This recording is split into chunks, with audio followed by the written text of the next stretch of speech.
dear listener, to Dream Carriage, your quiet companion at the close of the day. Here you are safe. Here you are invited to set down the weight of the hours behind you and to rest in words that move slowly, gently, like a train gliding through the night. I'm honored to be your guide this evening. Thank you for choosing to spend this time with the Dream Carriage, for allowing yourself this nightly ritual of calm. Each story waits for you here, steady as lamplight, familiar as a well-worn path, always ready to carry you into peace. Together, we will step into a world shaped not by urgency, but by stillness, a world where sounds soften, light deepens, and every detail is meant to ease your breath and quiet your mind. So, settle in, let the day fall away, and allow tonight's journey on Dream Carriage to open gently before you, leading you toward rest, and finally, toward sleep.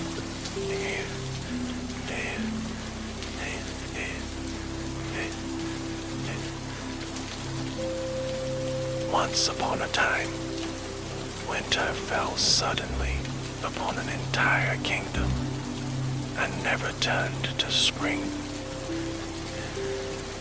The freeze lasted so long that children were born and raised to adulthood, and they had never experienced a thaw. They had never seen the trees burst into bloom. They had never felt the summer sun on their faces. Of course, these children didn't know any other kind of life. They listened to their parents and grandparents telling tales of the seasons, and they couldn't quite imagine it. The pastel colors they knew were not in the flowers, but in the evening sky. The only verdant shade they understood was the eternal color of the evergreen tree.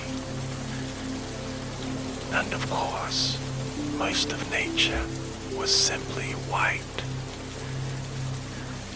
As much as their elders tried to conjure visions of rolling, lush hills, sunny wildflowers, and crystal blue rivers, they could only imagine it.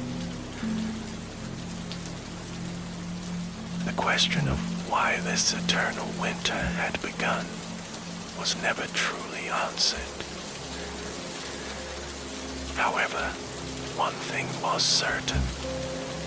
At the same time that the winter had settled in, a formidable icy mountain had appeared in the center of the kingdom. It was so slippery and unapproachable that it became known as the Glass Mountain. Rumor had it that the ominous peak was the work of a sorcerer who, after squabbling with a king, cursed the man and his daughter to be marooned atop it forever. Many a fireside tale had been told of men who had tried to scale the mountain, carrying a gift to win the hand of the stranded princess. Alas, it was nearly impossible to summit, and, according to the stories, was jealously guarded by an enormous, fearsome bird.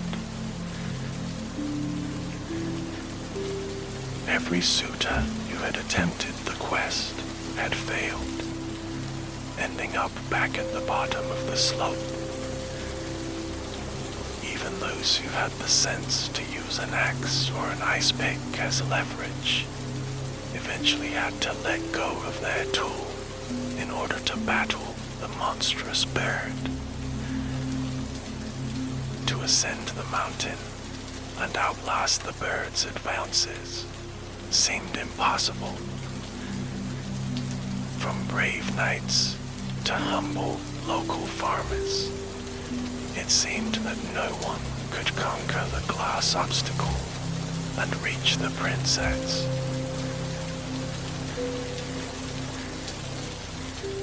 There was a very young man named Jamie who lived in the village by the foot of the mountain.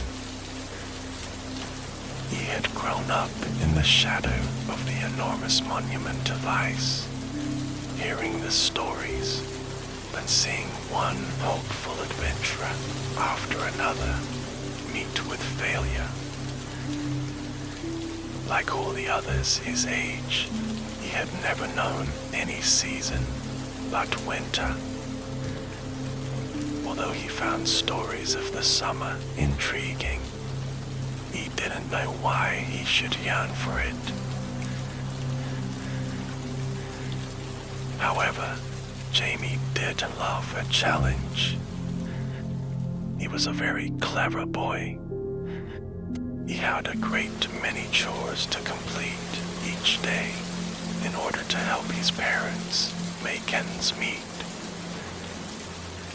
However, in his free time, he enjoyed skating on the village pond, where he would make graceful circles, gazing up at the sparkling mountain.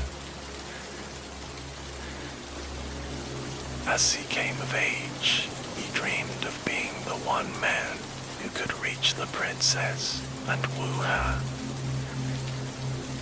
While there were certainly many nice girls in the village who would have gladly been his sweetheart, he wished to know what lay beyond his small hamlet. He did not want to live a life without experiencing adventure. Jamie thought and thought about how he might get to the top of that glistening peak, and he hatched a plan that was almost ridiculously simple. At dinner one night, sitting at the wooden table by his family's hearth, he told his parents what he was going to do. He planned to use his ice skates to anchor his feet while he scaled the mountain. That way, when the fabled giant bird appeared, he would have his hands free to ward it off. His mother was fretful, fearing Jamie would injure himself with this mad scheme. His father was equally skeptical. How could Jamie succeed where so many more wildly and experienced men had failed? Hoping to dissuade him, his parents pressed him with questions. How would he battle the large bird with his hands? What gift could he possibly take for the princess? Jamie had to admit that he didn't have the answers to these questions, but he could not be swayed. He was determined to attempt the climb the next day. Jamie's mother whispered her concerns to the neighbor. Then the neighbor, in hushed tones, told her daughter. The daughter told the boy across the street. The news traveled throughout the village like lightning. So it was that by the time Jamie had readied himself to approach the mountain, the entire town was out to watch the spectacle. Taking a rucksack with a loaf of bread and a bottle of water, he tied his skates together and draped them over his shoulder. Then, ignoring the stares of the villagers, he put his head down and walked resolutely towards the mysterious peak of ice. He would not be deterred by their doubts. As he trudged down the path that led to the bottom of the mountain, he breathed deeply, steadying himself. Ignoring the pack of curious neighbors who had followed behind him, he went over his plan. In short, it was simple. He would use his ice skates to scale the barrack. When the bird came, he would somehow shelter himself with his hands or smack it away. Hopefully, his lack of a gift would not keep him from entering the castle and meeting the princess when he arrived. That was the entire strategy. He had prepared nothing else. The woods lay silently around him, glistening with an ever-present blanket of sparkling snow. As he walked, each step made a sound that seemed unusually loud in the stillness. Thud, crunch, thud, crunch, his boots said to the void. The rhythm calmed him, and he sank into a meditative state. And then he was there. Abruptly, a sheer wall of glistening ice rose steeply before him, without any visible handhold or foothold to be found.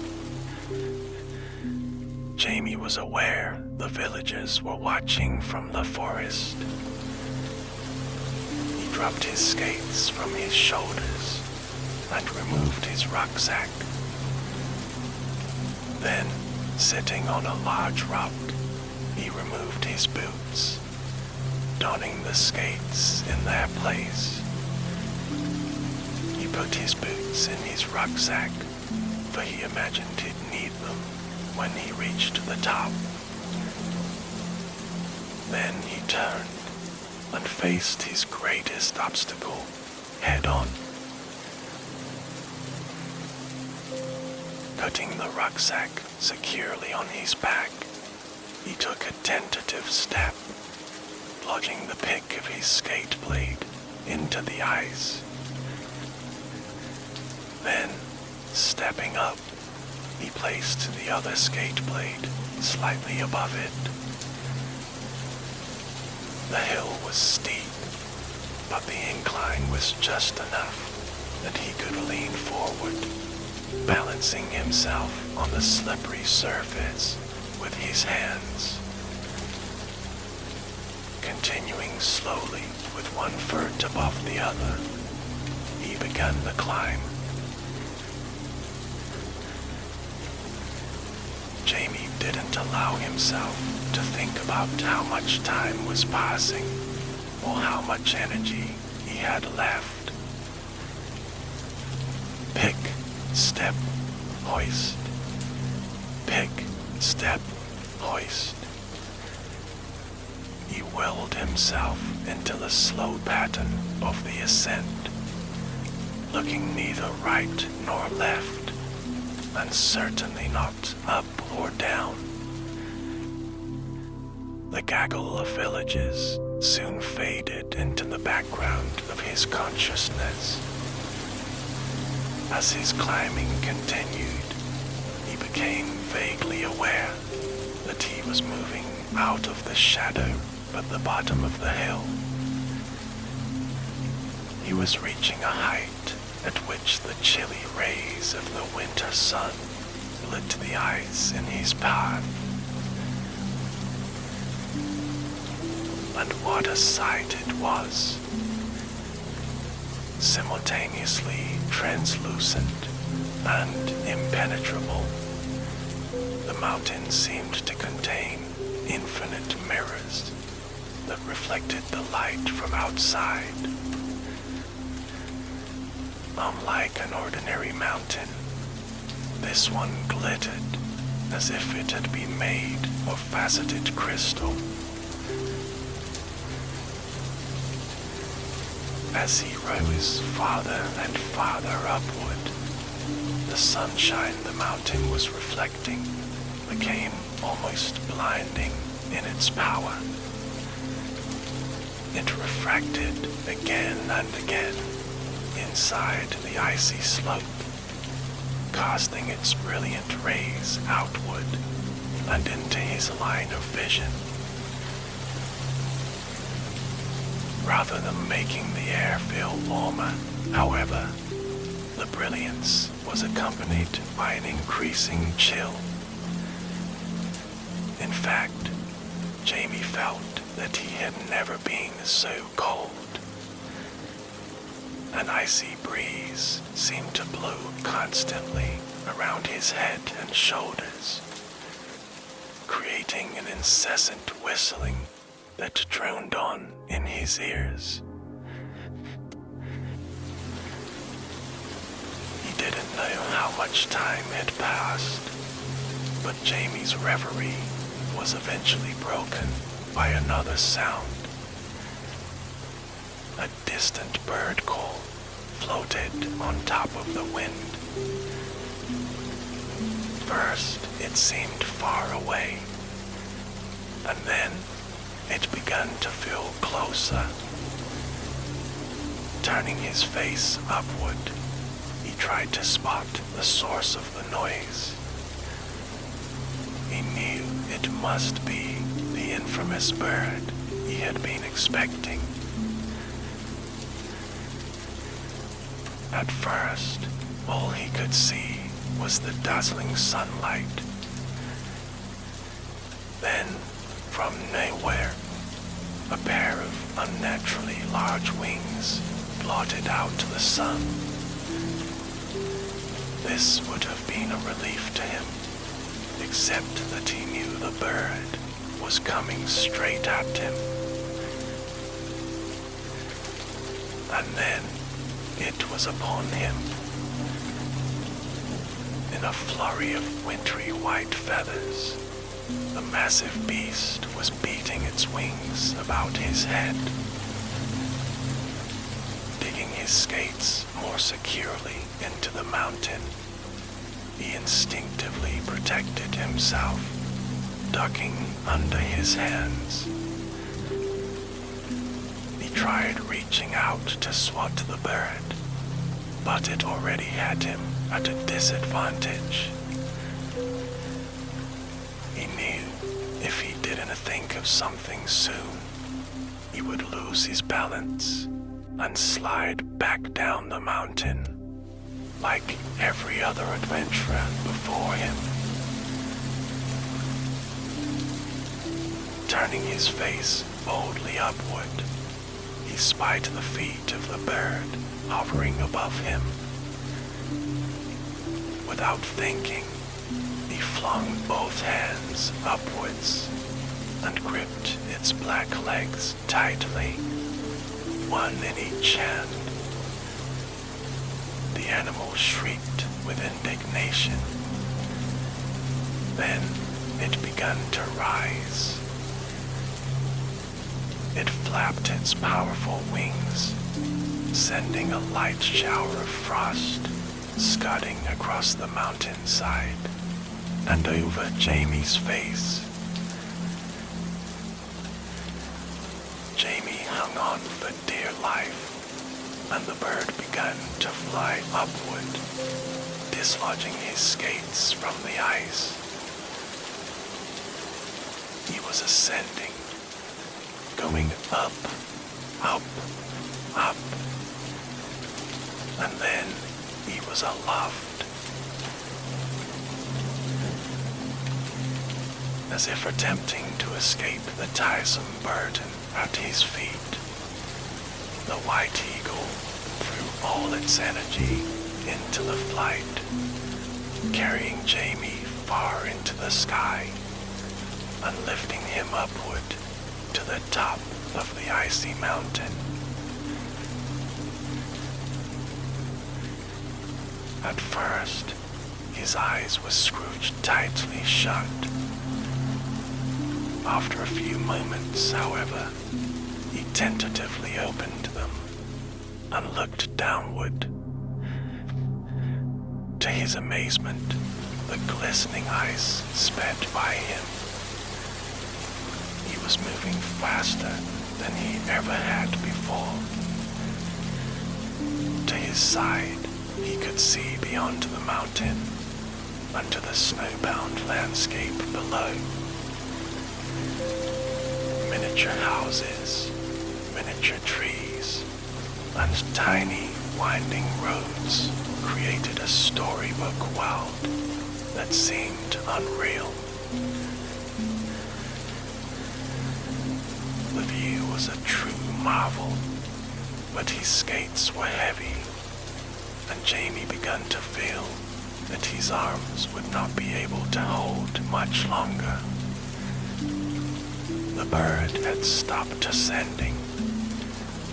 In fact, they were now at the top of the mountain, speeding across a flat expanse of ice.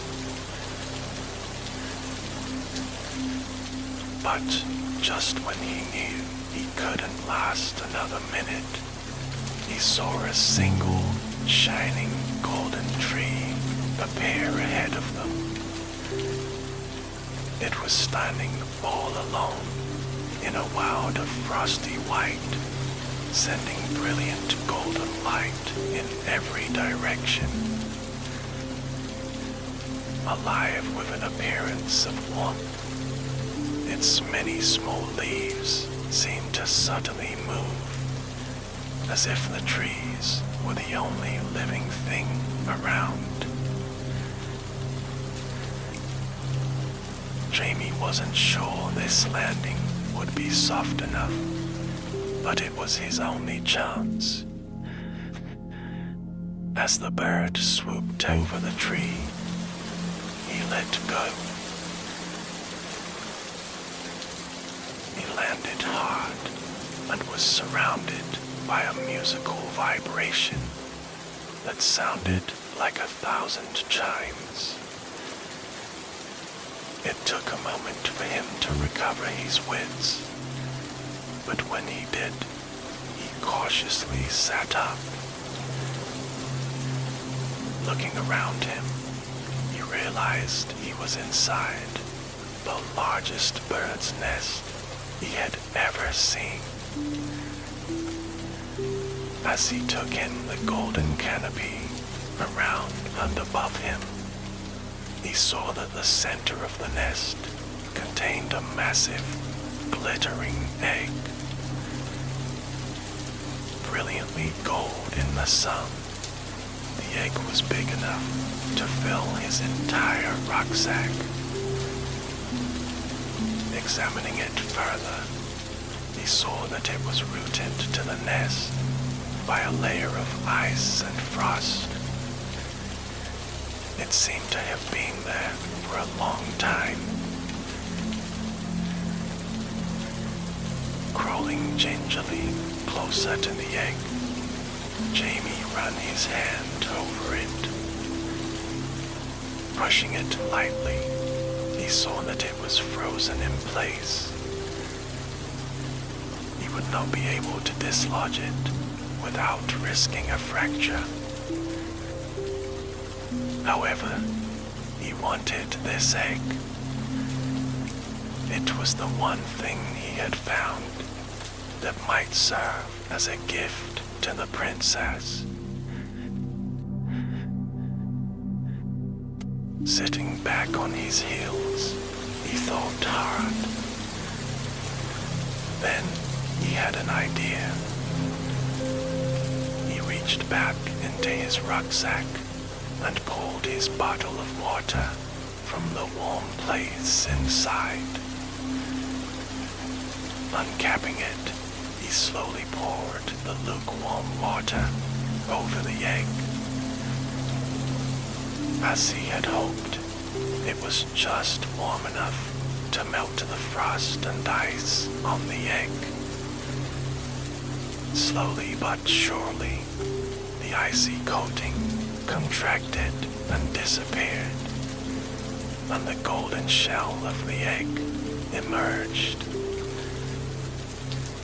As soon as he felt he could move it, Jamie gently rocked his hand against his newfound treasure. With only slight resistance, it detached from its place in the nest and was free. Unfortunately, Jamie had not seen the last of the wintry white eagle. Crying with indignation, it returned to the tree, swooping down out of nowhere. Jamie could see that it was bent on keeping the egg from leaving the nest. Looking quickly around him, Jamie grabbed the only item he could think to use. As the eagle's feet descended once more towards his head, he pushed the loaf of bread from his rucksack into the bird's clutches. Thinking it had seized its prey, the bird squawked triumphantly and sailed away into the sky. Its cries receded into the distance.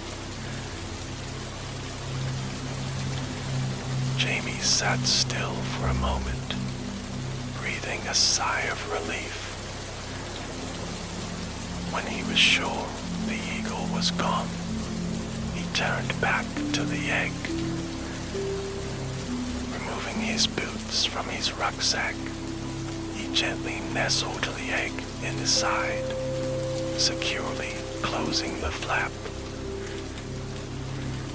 Then he removed his skates and put his boots on, once again draping the skates over his shoulder. Leaving his rucksack at his feet, he carefully stood up in the enormous nest, hoping to survey the top of the mountain. At first, all he saw was a vast expanse of shining whiteness. The frosty summit appeared barren, brilliantly reflecting the rays of the sun back from the ground in an unending vista of ice. Shielding his eyes with his hand, however, he thought he saw a bright twinkle in the distance. Holding his breath, he waited. Then he saw it flash again. Something else was out there. Whether or not it was the castle he sought, it was the only other object on top of the peak. He resolved to walk to it and find out more. With the precious egg resting heavily on his back, he slowly descended through the branches of the golden tree and shimmied down to the ground. Then, hoisting the rucksack up on his shoulders, he began to walk in the direction of the mysterious flash. Time lost all meaning to Jamie as he made his way across the frozen expanse. The frigid temperatures turned his nose and fingers numb, and his eyes were wearied by the unrelenting brightness. The sun did appear to be moving through the sky, flying lower on the horizon than it had during his morning ascent. Keeping judged that it must be mid-afternoon, and he hoped very much that he would reach the flashing object before nightfall. There was no shelter for him otherwise. He made progress across the ice sheet without any further sightings of the White Eagle. As he drew closer to his destination, the softening light of the late afternoon revealed a structure that appeared larger the closer he got. It was not long before he was quite sure that he had found the castle from the village stories. And what a palace of ice it was, as if sculpted directly from nature. Its towers and turrets plunged skyward in a mass of glittering shapes. Impossibly tall and delicate, it was a fortress of light, reflecting all the colors in the sky. As sunset approached, it was a mirror of orange, pink, and gold. He reached the front of the castle and paused before the drawbridge, which had been frozen in place, lowered across the moat. The moat, too, was now a river of ice, snaking smoothly around the fortress. Carefully picking his way across the bridge, he paused before an enormous pair of doors, knowing he had reached the point in his quest where he had no idea what to do next. He did the only thing he could think of. He knocked. The knock echoed inside the glass castle, as if it was the first knock ever heard. He could detect the sound shuddering through the interior. It sounded both infinite and brittle. He waited for what seemed like an interminable amount of time. Then, slowly, the door began to open. Shivering with the effort, as if it had forgotten its purpose, the portal opened. At the bottom of this very tall door, pushing with all her might, was a young lady. She was wearing a plain white dress and a heavy cloak. Atop that, she had a fuzzy blue muffler and an extremely improbable, if practical, set of woolly earmuffs. Peering with amazement at Jamie, she opened her mouth as if to speak. The men seemed to think better of it. Then she took a deep breath and, very assertively, asked him who he was exactly. Jamie did not know what he had been expecting, but a direct interrogation by the princess was certainly not it. He haltingly answered that he was from the village down the mountain, and that if she was amenable, he would like to rescue her. Having said it, he felt a little silly. The princess looked back at him dubiously. He became uncomfortably aware that he did not appear very heroic, carrying a pair of skates and a rucksack, but nothing else. Then his face lit up, and he said, "I brought you something special I found. May I bring it inside?" This obviously piqued her interest, and she nodded. Stepping aside with a guarded expression, she motioned to the interior hole. Jamie entered. It felt as cold inside as out. He could understand why the princess was partial to earmuffs. Before he could present her with his gift, she straightened up and introduced herself. "I'm Leona," she said. He made an awkward bow, offering his own name. She nodded graciously in return. "So then, Jamie, what have you brought me?" Jamie pulled the rucksack off his shoulder and opened the top of it, slowly drawing the glittering golden egg from its hiding place. Leona's eyes grew wide at the sight of it, and she gently took it from his hands. As she turned it this way and left in the dim light of the hole, he explained to her how he had come by it.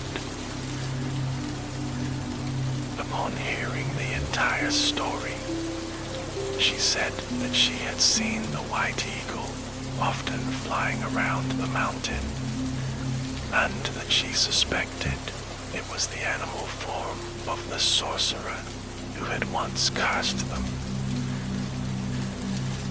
She related, sadly, that her father had long ago left the castle in search of the man, hoping to convince him to release them.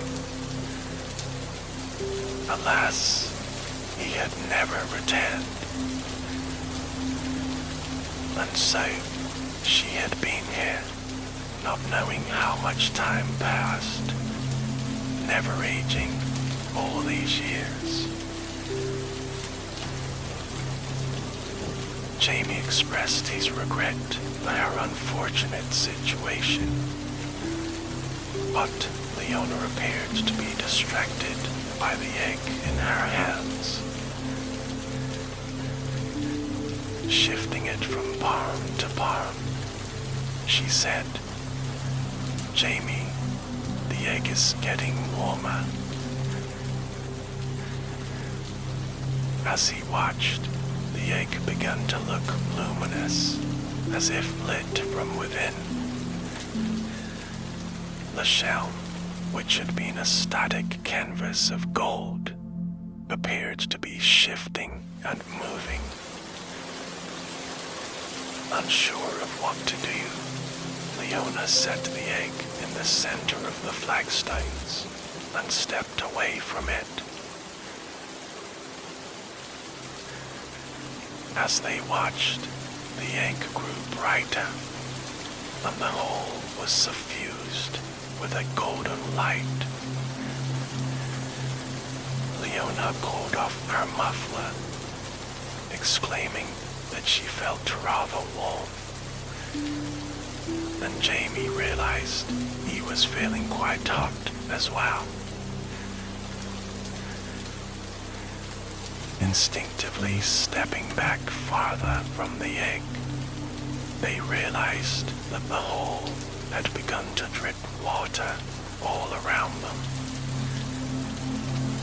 The babble of running water began to fill their ears.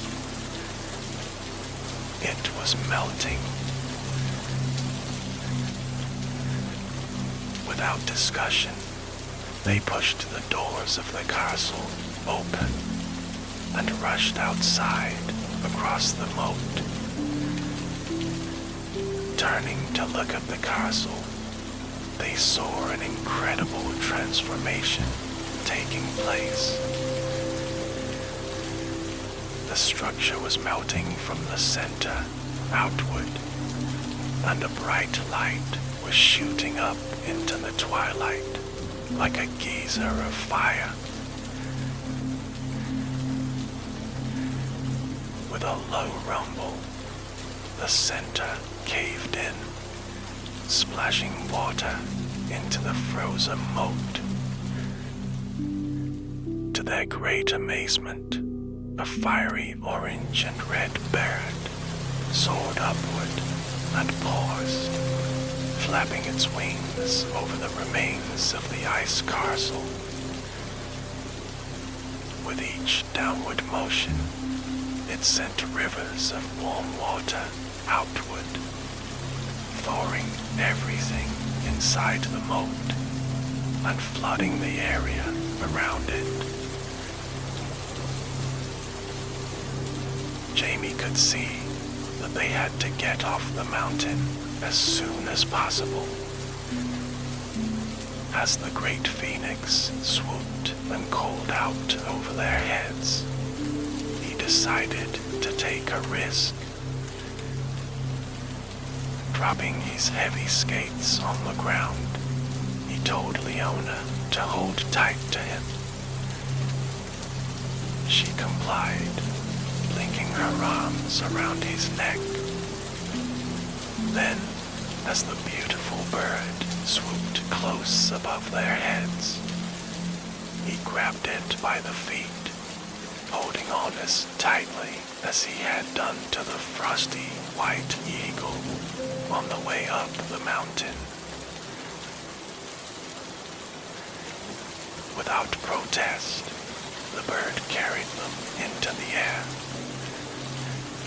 The fragile ice palace vanished behind them, and the ground melted away and caved in as the triumphant phoenix soared across the mountain top and plunged downward, heading straight for the village below. The slippery mountainside sped by, dripping rivulets of water downhill. The wind in their faces was powerful and filled with heat. They closed their eyes tightly, willing themselves simply not to let go. Then, in an instant, their feet were brushing the ground, and they released the bird, falling in a heap in the clearing at the foot of the mountain.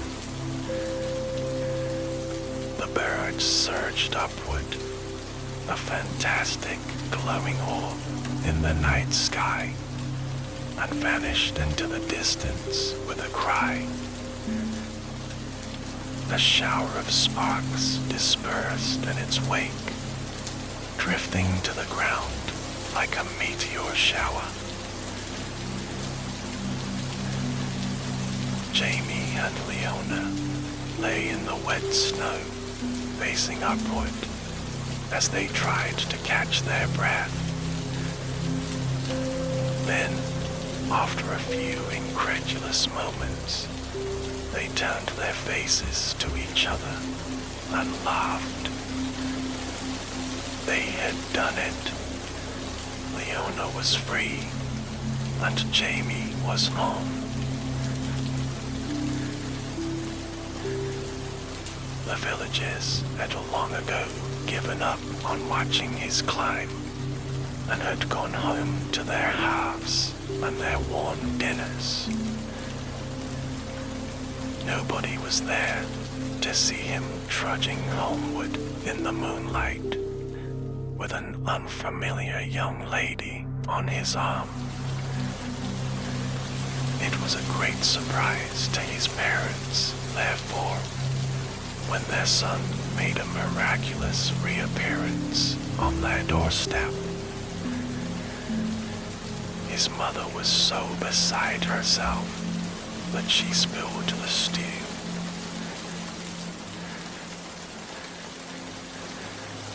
By the time everyone had awakened the next morning, the world had transformed.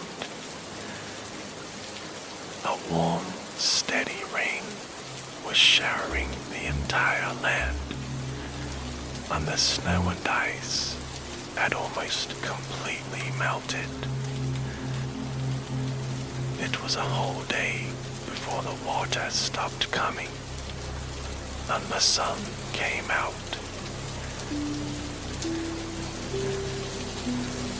When the first warm rays of spring were felt after so many years, the village rejoiced. As the weeks and months went on, children came to know the seasons. They finally understood the green color of the grass and the many colorful shades of spring, summer, and autumn. Small, cheerful birds sang their happy melodies from every treetop. Prosperity returned to the village. And when Jamie asked Leona, the Winter Princess, to marry him, he was able to give her a beautiful bouquet of flowers in every color of the rainbow.